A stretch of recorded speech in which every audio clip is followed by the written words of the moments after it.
안녕하세요. 저는 서울 강남구에 사는 김준호입니다. 평범한 고등학교 2학년이었던 제가 이런 일에 휘말리게 될 줄은 정말 몰랐어요.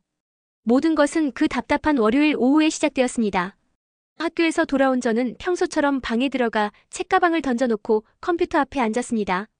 수학 숙제는 뒤로 미루고 일단 유튜브부터 켜는 게 제 일상이었거든요. 그런데 그날따라 추천 영상 목록에 이상한 것들이 눈에 띄었습니다.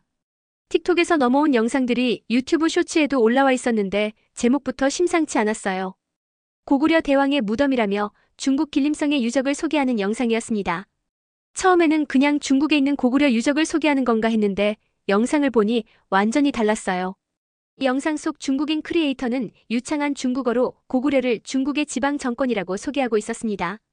집안시에 있는 광개토대왕 능비를 가리키며 이것이 중국 고대 왕조의 업적을 기록한 비석이라고 설명하는 모습을 보고 있자니 정말 어이가 없었어요. 더 충격적인 것은 댓글들이었습니다. 수많은 중국 네티즌들이 그 영상에 좋아요를 누르고 고구려가 중국 역사라는 댓글을 달고 있었거든요. 심지어 몇몇 외국인들도 그런 댓글에 동조하고 있었습니다. 저는 급하게 틱톡과 웨이보, 빌리빌리 같은 중국 플랫폼들을 직접 찾아봤어요. 그런데 상황은 더 심각했습니다. 연개 소문을 중국의 영웅으로 소개하는 영상, 고구려 문화를 중국 동북 지역의 소수민족 문화라고 설명하는 영상, 심지어 한국 드라마 주몽을 패러디하면서 주몽을 중국인으로 만든 영상까지 있었어요. 가슴이 답답해졌습니다. 이런 영상들이 하루에 수십만 뷰를 기록하고 있었고, 특히 틱톡에서는 해시태그를 통해 체계적으로 확산되고 있었어요. 중국어를 모르는 외국인들은 이런 영상들을 보고 진짜로 고구려가 중국 역사인 줄 알 수도 있겠다는 생각이 들었습니다. 저는 곧바로 유튜브에서 한국어로 된 반박 영상들을 찾아봤어요. 물론 몇 개는 있었지만 조회수도 낮고 대부분 한국어로만 되어 있어 국제적 영향력은 거의 없어 보였습니다. 중국 측이 틱톡, 웨이보, 빌리빌리 등 다양한 플랫폼에서 펼치는 압도적인 물량과 체계적인 제작 수준에 비하면 너무나 미미했어요. 그때 문득 아버지 말씀이 떠올랐습니다. 아버지께서는 대학교에서 고고학을 가르치시는 교수님이신데 예전에 중국의 동북공정에 대해 설명해 주신 적이 있었어요. 중국이 체계적으로 고구려 역사를 자국사로 편입시키려는 학술적, 정치적 프로젝트를 진행하고 있다고 하셨는데 그게 이제 대중문화 영역까지 확산된 것 같았습니다. 저는 그날 밤 잠을 제대로 이루지 못했어요. 머릿속에서 계속 그 영상들이 맴돌았거든요. 우리 조상들의 찬란한 역사가 이렇게 왜곡되고 있다는 사실이 견딜 수 없었습니다. 단순히 화가 나는 차원을 넘어서 뭔가 해야 한다는 사명감 같은 것이 생겼어요. 다음날 학교에서도 집중이 안 되었습니다. 수업 시간에도 자꾸 그 일이 생각났어요. 친구 민수에게 이야기했더니 처음에는 그냥 무시하라고 하더라고요. 하지만 제가 찾은 영상들을 직접 보여주니 민수도 심각성을 깨달았습니다. 그 순간 저는 결심했어요. 이대로 가만히 있을 수는 없다고.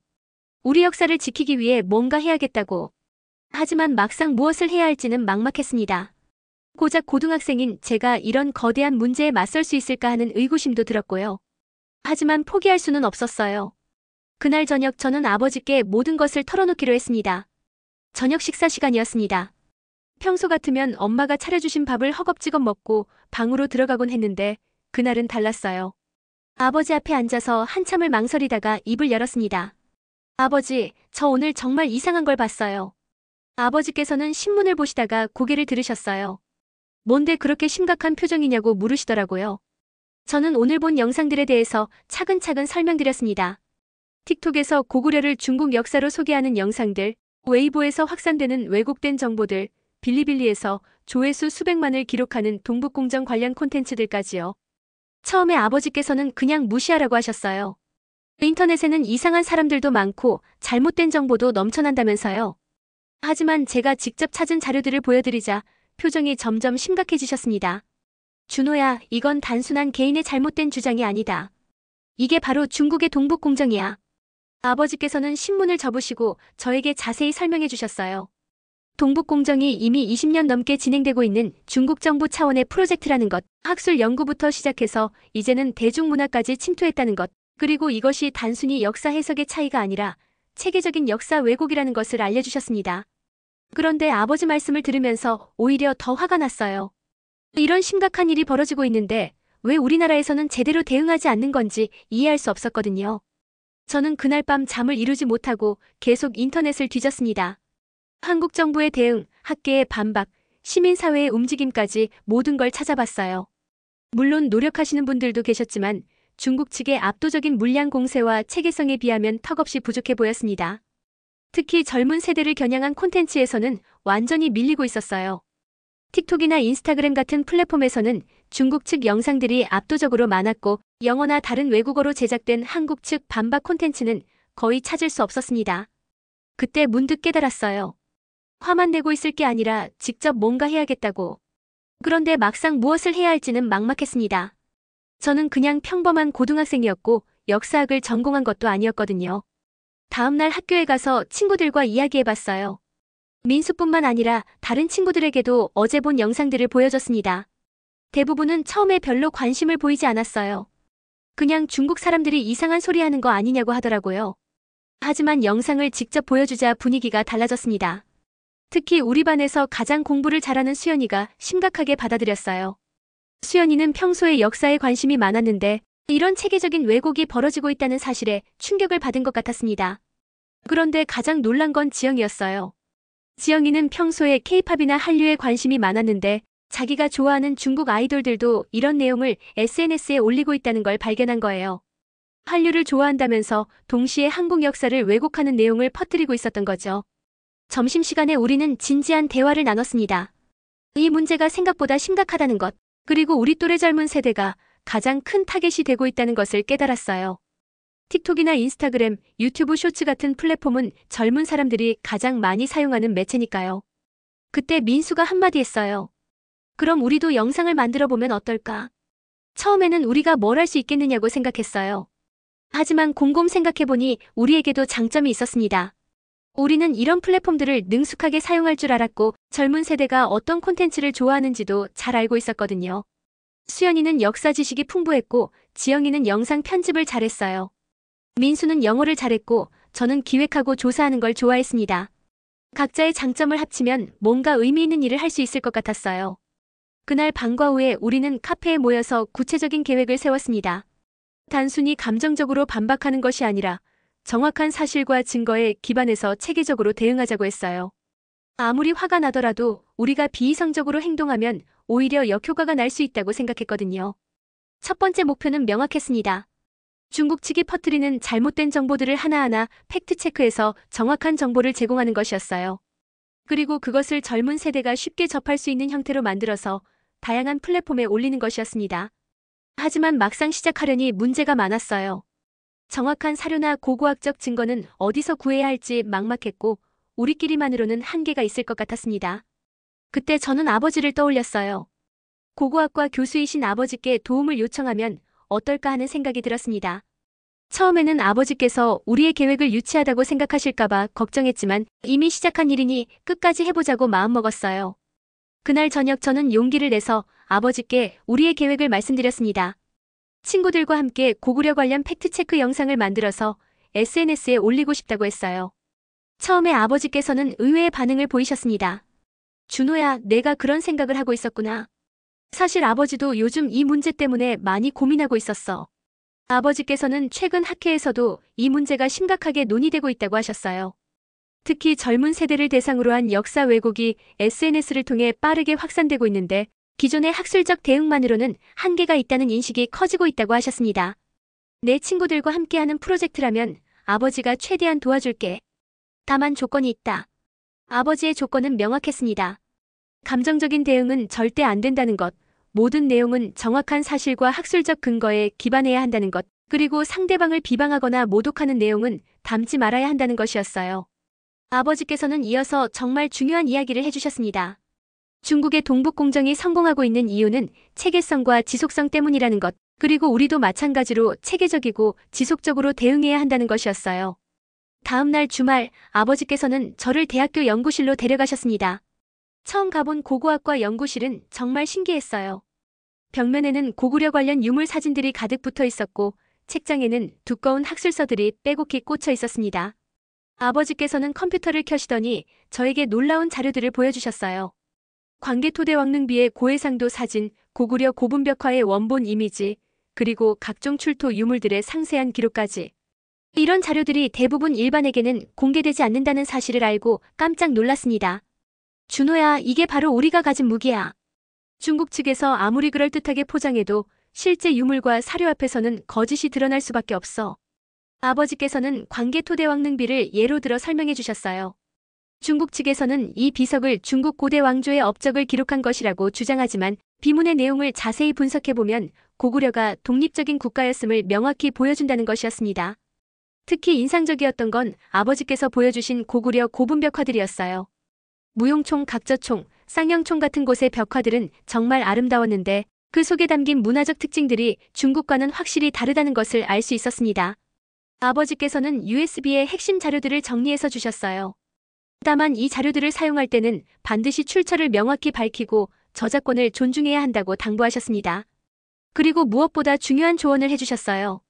단순히 중국의 주장이 틀렸다고 말하는 것보다는 고구려의 찬란한 역사와 문화를 제대로 알리는 것이 더 효과적이라는 것이었습니다. 공격보다는 수비야. 우리 역사의 진짜 모습을 보여주면 거짓은 자연스럽게 드러날 거야. 아버지께서는 또 다른 중요한 정보도 알려주셨습니다. 국내외에 고구려 연구를 하는 학자들이 많다는 것, 그리고 이분들 중에는 젊은 세대를 위한 대중화 작업에 관심을 가진 분들도 계시다는 것이었어요. 아버지의 소개로 저는 고구려 연구회라는 학술단체에 대해서도 알게 되었습니다. 이곳에서는 정기적으로 고구려 관련 연구 발표를 하고 있었고 일반인도 참여할 수 있는 강연회도 열고 있었어요. 다음 주에 고구려 고분벽화에 대한 공개 강연이 있으니 내 친구들과 함께 가보라고 하시더라고요. 실제 전문가들의 이야기를 직접 들으면 영상 제작에 큰 도움이 될 거라고 하셨습니다. 그런데 아버지께서 가장 강조하신 건 협력의 중요성이었어요. 우리끼리만 고립되어서 활동하면 한계가 있으니 같은 목표를 가진 사람들과 네트워크를 만들어야 한다는 것이었습니다. 아버지 덕분에 저는 이 문제가 단순히 인터넷상의 논쟁이 아니라는 것을 깨달았어요. 학계에서도 정부에서도 시민사회에서도 이미 많은 분들이 노력하고 계시다는 것을 알게 되었습니다. 다만 그 노력들이 젊은 세대에게는 잘 전달되지 않고 있었던 거죠. 월요일 학교에 가서 친구들에게 주말에 있었던 일들을 이야기했어요. 아버지께서 주신 자료들을 보여주자 친구들도 깜짝 놀랐습니다. 특히 고구려 고분벽화의 고화질 이미지들을 본 지영이는 이런 아름다운 우리 문화유산을 더 많은 사람들이 알아야 한다고 했어요. 수연이는 아버지께서 알려주신 학술 자료들에 큰 관심을 보였고 민수는 이제 정말 제대로 된 콘텐츠를 만들 수 있겠다고 흥분했습니다. 우리는 구체적인 역할 분담을 정했어요. 수연이는 역사적 사실 조사와 검증을 맡고 지영이는 영상 제작과 편집을 담당하며 민수는 영어 번역과 해외 플랫폼 관리를, 저는 전체적인 기획과 국내 전문가들과의 연락을 맡기로 했습니다. 그리고 첫 번째 프로젝트도 정했어요. 광개토대왕능비를 주제로 한 팩트체크 영상을 만드는 것이었습니다. 중국 측에서 가장 자주 왜곡하는 내용이기도 하고 아버지께서 제공해주신 자료도 풍부했거든요. 하지만 영상을 만들기 전에 먼저 해야 할 일이 있었습니다. 아버지께서 추천해주신 고구려 연구회 강연회에 참석해서 전문가들의 이야기를 직접 듣는 것이었어요. 이론적 지식만으로는 부족하니 실제 현장의 목소리를 들어야 한다고 생각했습니다. 다음 주 토요일 우리는 모두 함께 그 강연회에 참석하기로 했어요. 정말 기대되었습니다. 우리의 본격적인 활동이 시작되는 순간이 다가오고 있었거든요. 토요일 오후 우리 4명은 서울대학교 인문관에서 열리는 고구려 연구회 공개 강연에 참석했습니다. 솔직히 처음에는 지루한 학술 발표일 거라고 생각했는데 완전히 예상을 뛰어넘었어요. 강연자는 동부가역사재단의 김민정 박사님이었는데 고구려 고분벽화의 복원 과정에 대해 이야기해 주셨어요. 단순히 이론적인 설명이 아니라 실제 현장에서 찍은 사진들과 함께 생생한 경험담을 들려주셨거든요. 특히 인상적이었던 건 박사님께서 보여주신 집안 지역의 현재 모습이었어요. 고구려 유적들이 중국 관광지로 개발되면서 어떻게 변화하고 있는지, 그리고 중국 측에서 어떤 방식으로 역사를 해석하고 있는지를 직접 목격한 이야기를 해주셨습니다. 가장 충격적이었던 건 중국의 체계적인 접근이었어요. 단순히 학술 논문에서만 왜곡하는 게 아니라 관광 안내판, 박물관 전시, 심지어 기념품까지 모든 것에 그들의 역사관을 반영하고 있다는 것이었습니다. 강연이 끝난 후 질의응답 시간에 저는 용기를 내서 손을 들었어요. 젊은 세대를 대상으로 한 SNS 콘텐츠에 대해 질문드렸습니다.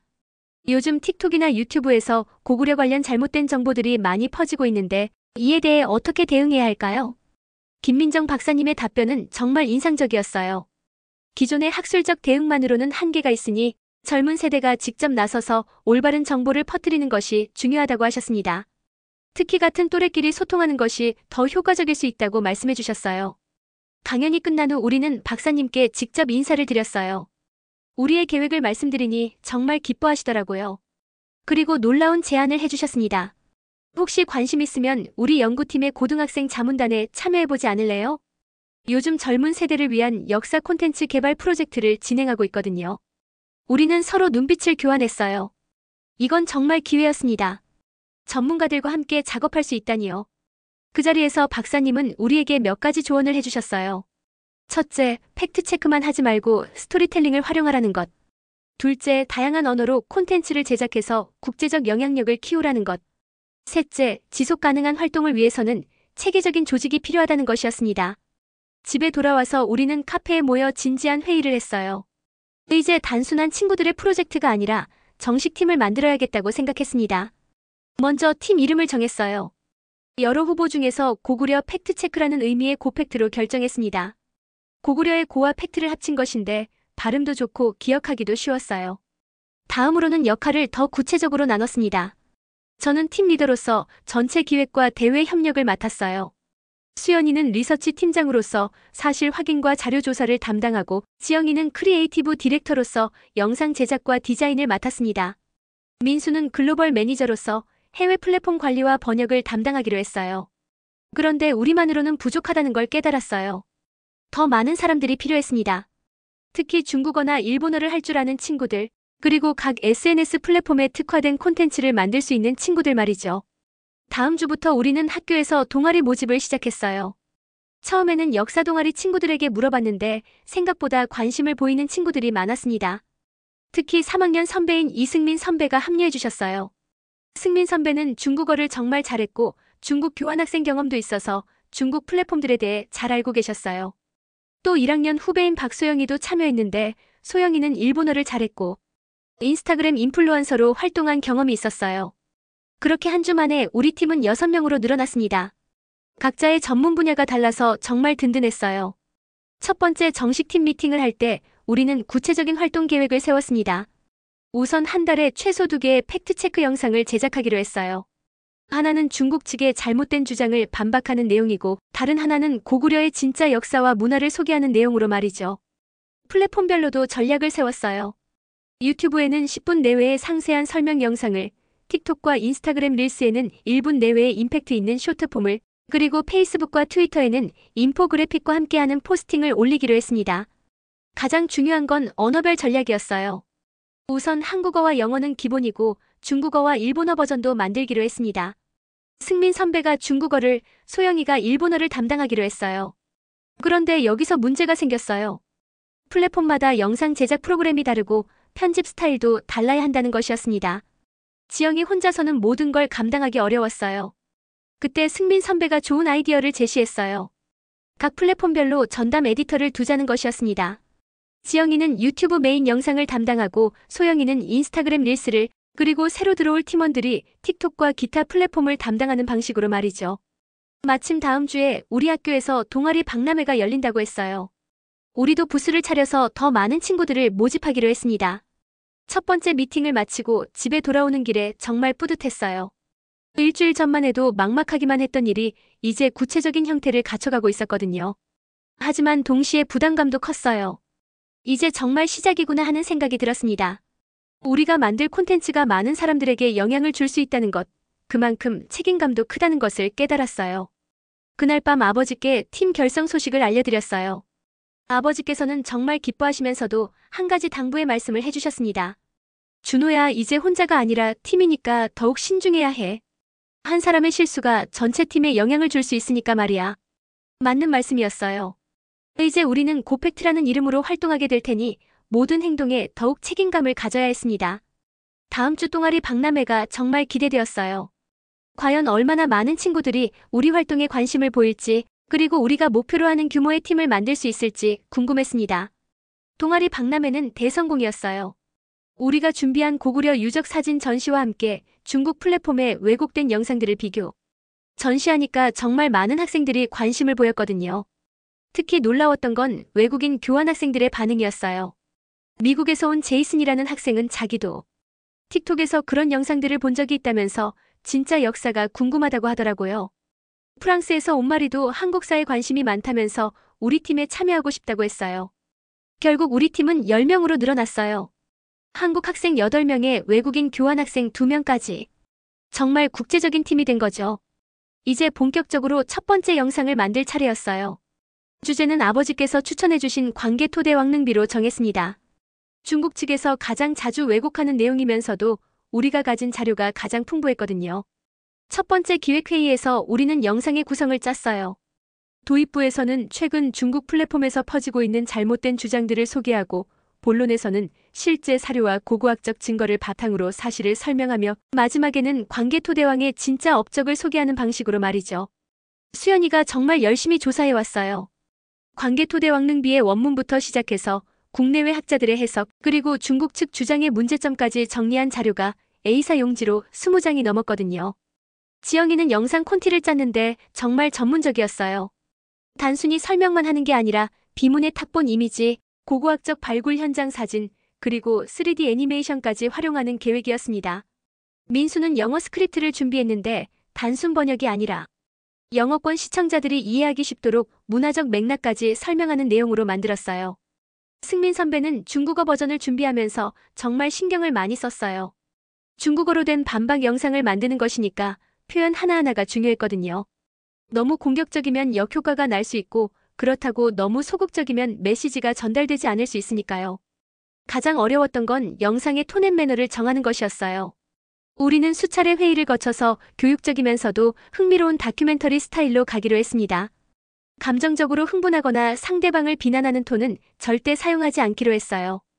드디어 촬영 날이 왔어요. 우리는 아버지의 도움으로 대학교 스튜디오를 빌릴 수 있었는데 정말 떨렸습니다. 제가 메인 진행을 맡았는데 카메라 앞에 서니까 다리가 후들후들 떨리더라고요. 하지만 친구들의 응원 덕분에 용기를 낼 수 있었어요. 특히 제이슨이 계속 웃으면서 격려해줘서 긴장이 많이 풀렸습니다. 첫 번째 테이크는 완전히 망쳤어요. 너무 긴장해서 대본을 까먹고 말더듬까지 했거든요. 하지만 포기하지 않고 계속 찍었어요. 10번째 테이크쯤 되니까 자연스러워졌습니다. 편집 과정이 정말 험난했어요. 지영이가 주말 내내 편집실에 박혀서 작업했는데 10분짜리 영상을 만드는데 일주일이 걸렸거든요. 자막도 한국어, 영어, 중국어, 일본어로 4개 언어를 다 넣어야 했고, 각종 사료 이미지와 지도, 3D 그래픽까지 들어가니까 정말 복잡했어요. 드디어 첫 번째 영상이 완성되었어요.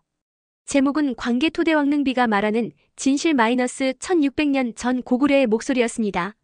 우리는 동시에 여러 플랫폼에 업로드했어요. 유튜브에는 10분짜리 풀버전을, 틱톡과 인스타그램 릴스에는 1분짜리 하이라이트 버전을, 페이스북과 트위터에는 인포그래픽과 함께 핵심 내용을 요약한 포스트를 올렸습니다. 처음 하루 동안은 조회수가 별로 안 나왔어요. 유튜브에서 겨우 100뷰 정도였고 다른 플랫폼들도 비슷했습니다. 솔직히 좀 실망스러웠어요.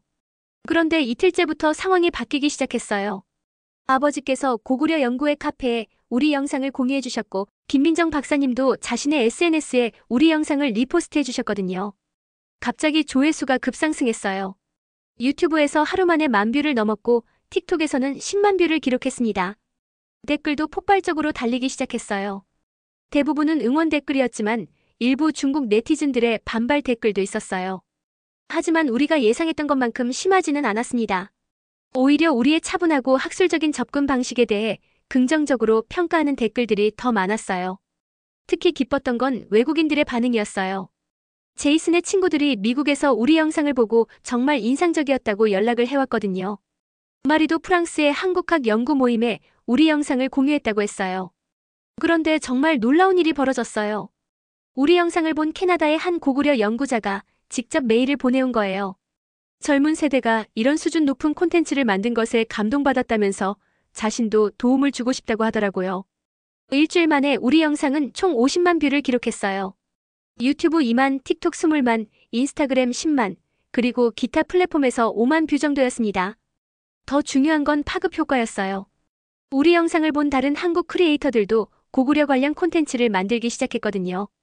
심지어 일부 중국 유튜버들도 우리 영상에 대해 반응 영상을 만들었는데 대부분 우리의 논리를 인정하는 내용이었어요.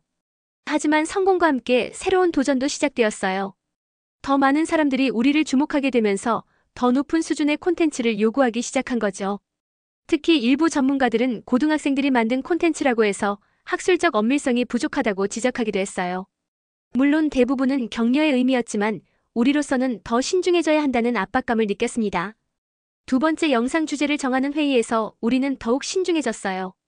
이번에는 고구려 고분벽화를 주제로 하되 단순히 중국의 주장을 반박하는 것이 아니라 고구려 문화의 독창성과 아름다움을 보여주는데 초점을 맞추기로 했습니다.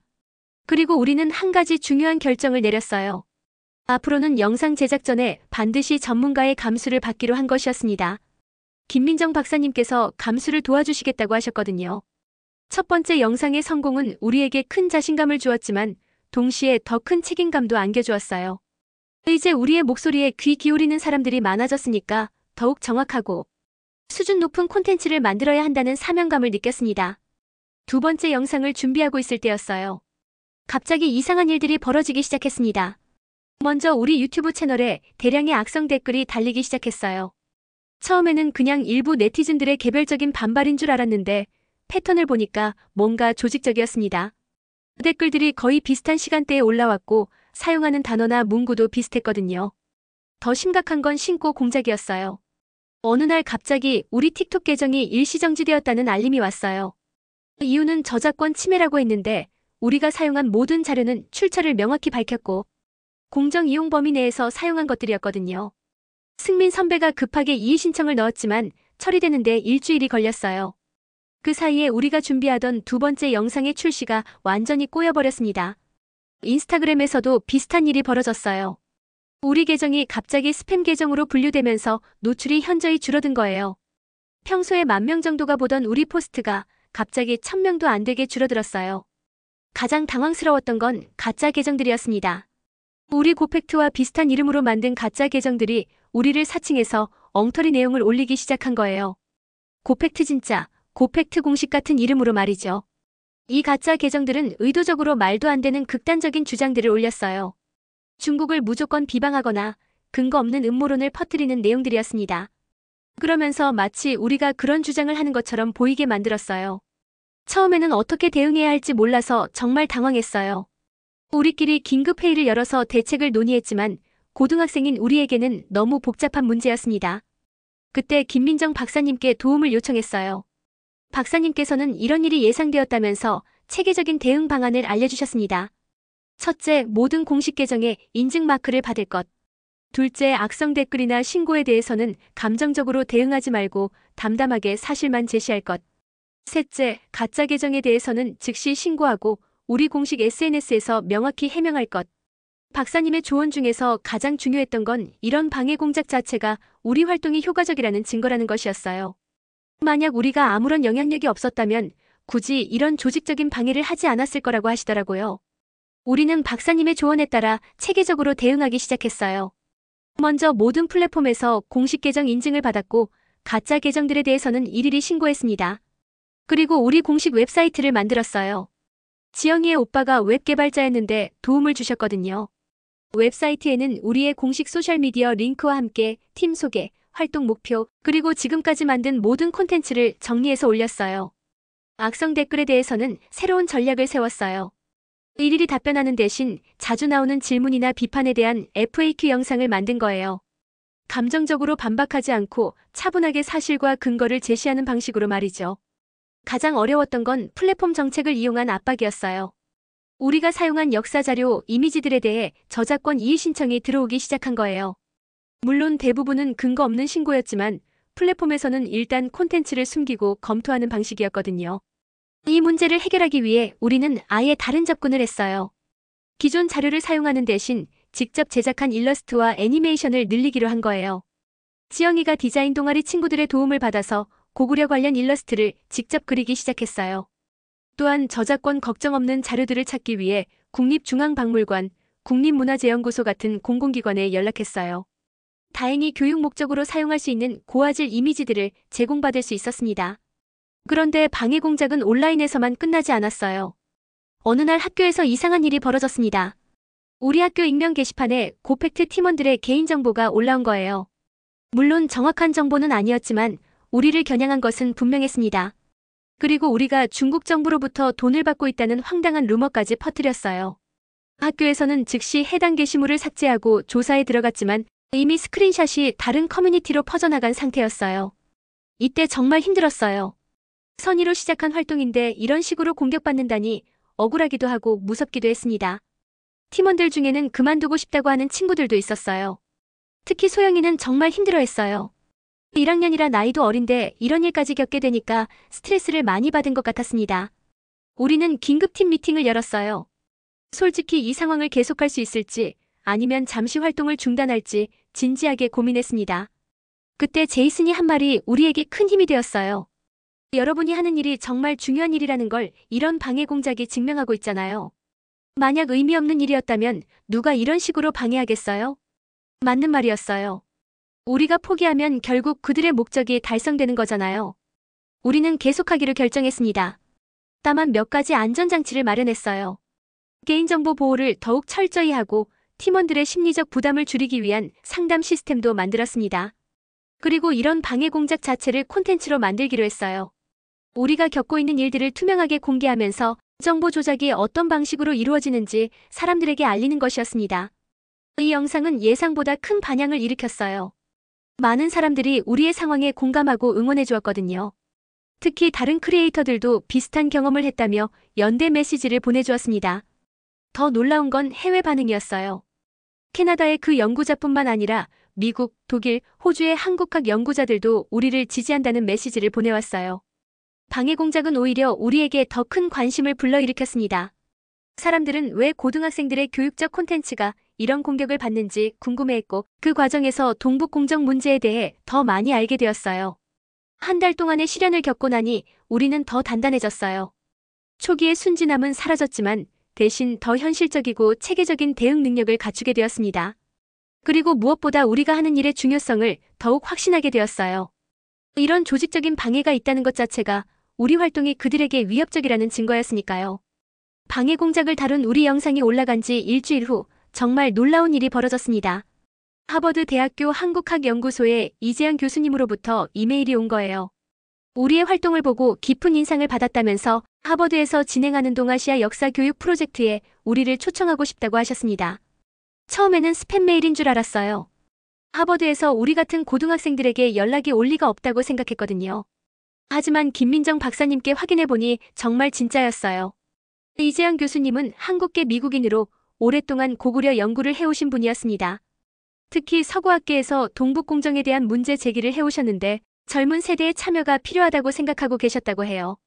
교수님께서는 우리에게 하버드에서 열리는 동아시아 역사 교육의 새로운 패러다임 컨퍼런스에 참석해서 우리의 사례를 발표해달라고 요청하셨어요. 물론 모든 비용은 연구소에서 지원해주신다고 했습니다. 우리는 정말 꿈만 같았어요. 고작 고등학생인 우리가 하버드에서 발표를 한다니요. 하지만 동시에 엄청난 부담감도 느꼈습니다. 학교에서는 처음에 난색을 표했어요. 수업을 빼먹고 미국에 가는 것에 대해 우려를 표시하셨거든요. 하지만 아버지와 김민정 박사님께서 학교를 설득해 주셨고 결국 교육적 가치가 인정되어 허가를 받을 수 있었습니다. 준비 과정이 정말 힘들었어요. 영어로 발표해야 하는데 학술 컨퍼런스 수준의 영어는 우리에겐 너무 어려웠거든요. 민수가 영어를 잘하긴 했지만 전문 용어들은 또 다른 문제였어요. 이때 제이슨과 마리가 정말 큰 도움이 되었어요. 제이슨은 발표 스크립트를 자연스러운 영어로 다듬어 주었고 마리는 프랑스 관점에서의 조언을 해주었습니다. 무엇보다 이재현 교수님께서 화상회의를 통해 직접 코칭해 주셨어요. 서구학계에서는 어떤 방식으로 논증을 해야 하는지, 어떤 부분을 강조해야 하는지 상세히 알려주셨습니다.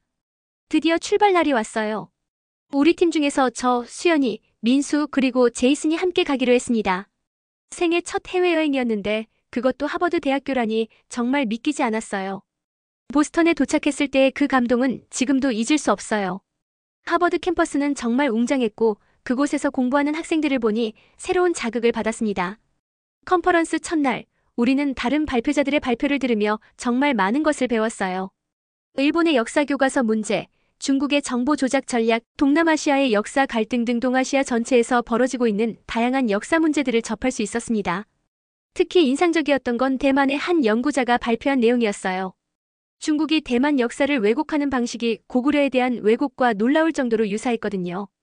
같은 패턴, 같은 전략을 사용하고 있었어요. 우리 발표는 둘째 날 오후에 있었어요. 제목은 젊은 세대의 역사 수호 소셜미디어 시대의 팩트체크 활동이었습니다. 발표장에 들어갔을 때 정말 떨렸어요.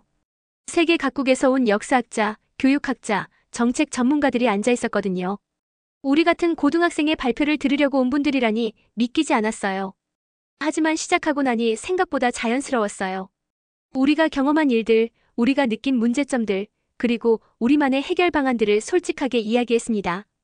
특히 우리가 만든 영상들을 보여줄 때 청중들의 반응이 정말 좋았어요. 젊은 감각으로 만든 콘텐츠들이 기존의 딱딱한 학술 자료들과는 확실히 다르다는 것을 인정해 주셨거든요. 질의응답 시간에는 정말 다양한 질문들이 나왔어요. 어떻게 팩트체크의 객관성을 보장하는지, 중국 측의 방해에 어떻게 대응하는지, 지속 가능한 활동을 위한 방안은 무엇인지 등등. 가장 기억에 남는 질문은 독일에서 온 한 교수님의 것이었어요. 젊은 세대가 이런 활동을 하는 것에 대해 어른들이 우려하지 않느냐고 물으셨거든요. 저는 솔직하게 대답했어요. 처음에는 우려하는 분들도 계셨지만 우리가 감정적이 아닌 사실적 접근을 한다는 것을 보여드리니 오히려 지원해 주시게 되었다고요. 발표가 끝난 후 정말 많은 분들이 우리에게 다가와서 격려해 주셨어요. 특히 일본에서 온 한 교수님은 일본에서도 비슷한 프로젝트를 시작하고 싶다면서 협력을 제안하셨습니다. 가장 놀라운 건 영국 BBC의 기자가 우리를 인터뷰하고 싶다고 한 것이었어요. 젊은 세대의 역사의식과 디지털 팩트체크 활동에 대한 다큐멘터리를 제작하고 있다면서요. 컨퍼런스 마지막 날, 이재영 교수님께서는 우리에게 특별한 제안을 하셨어요. 하버드에서 진행하는 글로벌 청소년 역사교육 네트워크에 한국 대표로 참여해달라는 것이었습니다. 이 네트워크는 세계 각국의 청소년들이 자국의 역사교육 문제를 공유하고 함께 해결 방안을 모색하는 프로젝트였어요. 미국, 독일, 일본, 대만, 싱가포르 등에서 우리와 비슷한 활동을 하는 청소년들이 참여하고 있다고 했습니다. 한국에 돌아와서 우리는 정말 바빠졌어요. BBC 인터뷰도 해야 했고 글로벌 네트워크 활동도 시작해야 했거든요. BBC 다큐멘터리 촬영은 정말 신기한 경험이었어요.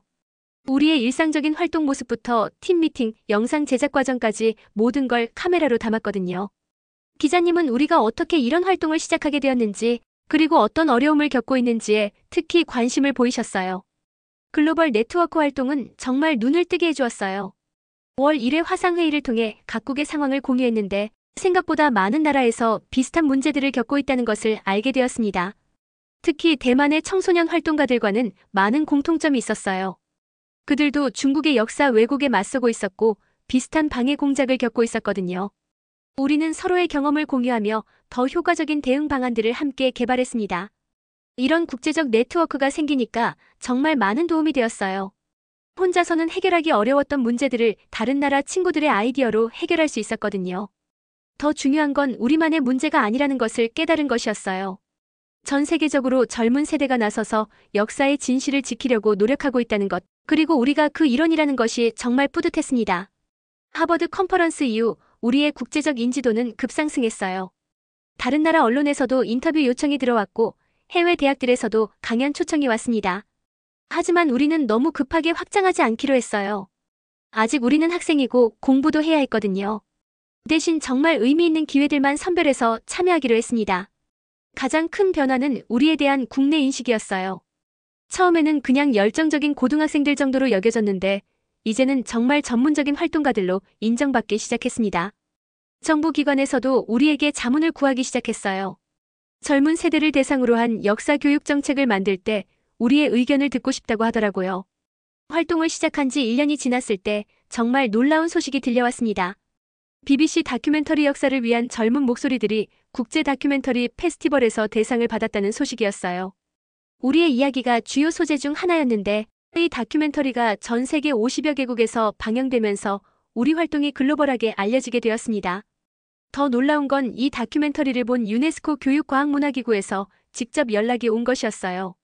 유네스코 본부의 문화유산 보호 담당관이 우리 팀에게 파리 본부 방문을 제안한 거였습니다.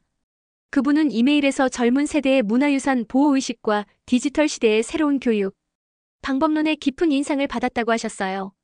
특히 우리가 팩트체크를 통해 역사적 진실을 지키려는 노력이 유네스코의 가치와 일치한다고 평가해 주셨습니다. 파리 유네스코 본부 방문은 정말 꿈같은 경험이었어요. 세계 각국의 문화유산 전문가들과 만나서 우리의 활동을 소개할 수 있었거든요. 가장 기억에 남는 순간은 유네스코 사무총장을 만났을 때였어요. 사무총장님께서는 우리에게 이런 말씀을 해주셨습니다. 여러분들이 하고 있는 일이 바로 유네스코가 추구하는 교육을 통한 평화 구축의 완벽한 사례입니다. 젊은 세대가 스스로 나서서 진실을 찾고 평화적인 방법으로 문제를 해결하려는 노력이야말로 미래의 희망이죠. 그리고 그 자리에서 정말 역사적인 발표가 있었어요. 유네스코에서 고구려 고분군의 세계문화유산 등재 현황을 재검토하겠다고 발표한 것이었습니다.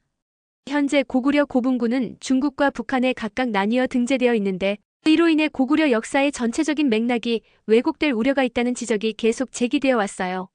유네스코에서는 이런 문제점을 인식하고 보다 정확하고 균형 잡힌 해석을 위한 국제학술 심포지엄을 개최하기로 한 것이었습니다.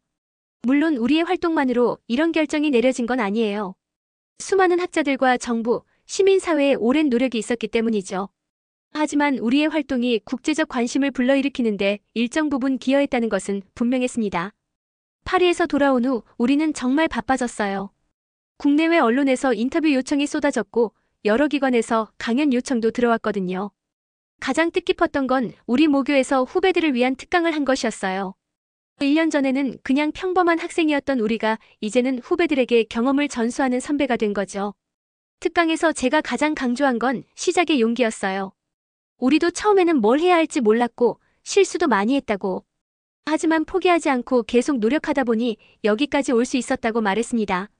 그리고 우리 활동의 진짜 성과는 유네스코 발표나 언론 보도가 아니라는 것도 강조했어요. 진짜 성과는 우리의 영상을 보고 고구려 역사에 관심을 갖게 된 전 세계 젊은이들, 그리고 역사적 진실의 중요성을 깨달은 사람들이라고요.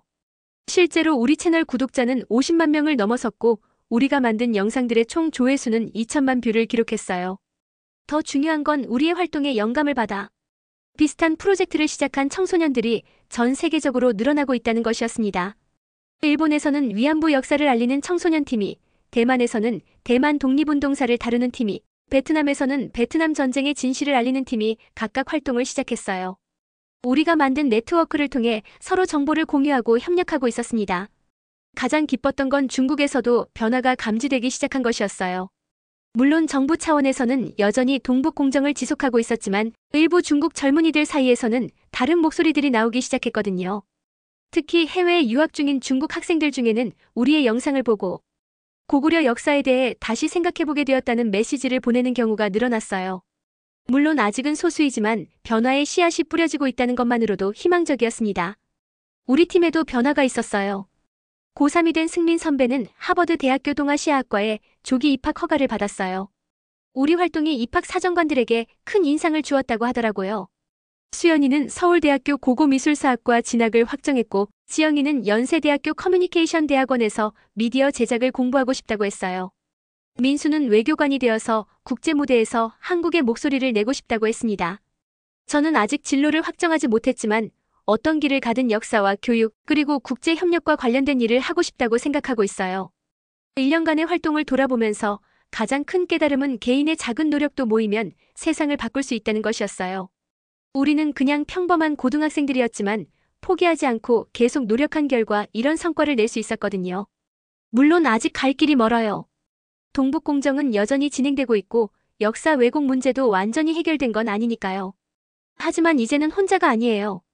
전 세계의 젊은이들이 함께 진실을 위해 싸우고 있고 많은 어른들도 우리를 지원해주고 있으니까요. 가장 뿌듯한 건 우리의 활동을 보고 역사에 관심을 갖게 된 후배들이 늘어나고 있다는 것이에요. 어떤 후배는 고려시대 역사를 연구하고 싶다고 하고 또 다른 후배는 조선시대 과학기술을 알리는 영상을 만들고 싶다고 하더라고요. 우리가 씨앗을 뿌렸다면 이제 그 씨앗들이 싹을 틔우고 있는 거죠. 지금도 우리는 매주 새로운 영상을 만들고 있어요. 고구려뿐만 아니라 우리 역사 전반에 대한 다양한 주제들을 다루고 있고 해외 네트워크를 통해 국제적 협력도 계속하고 있습니다. 언젠가는 정말 모든 젊은이들이 자신의 역사와 문화에 자부심을 가지고 동시에 다른 나라의 역사와 문화도 존중하는 세상이 올 거라고 믿어요. 그리고 우리가 그런 세상을 만드는데 작은 기여를 했다는 것만으로도 충분히 보람을 느낍니다. 이 역사는 과거의 기록이지만 동시에 미래를 향한 지침서이기도 해요. 우리가 지켜낸 진실이 후세대에게 올바른 길을 보여주는 나침반이 되기를 바랍니다. 그리고 이 모든 과정에서 가장 소중했던 건 함께했던 친구들, 지원해주신 어른들, 그리고 우리를 믿고 응원해준 전 세계 사람들이었어요. 혼자였다면 절대 할 수 없었을 일들을 함께였기에 해낼 수 있었습니다. 지금 이 글을 읽고 있는 여러분들도 혹시 불이나 거짓을 목격한다면 그냥 지나치지 마세요. 여러분의 작은 용기가 세상을 바꾸는 시작점이 될 수 있으니까요. 우리의 이야기는 여기서 끝나지만 역사를 지키고 진실을 찾는 여정은 계속됩니다. 그리고 그 여정에 여러분도 함께하기를 바랍니다.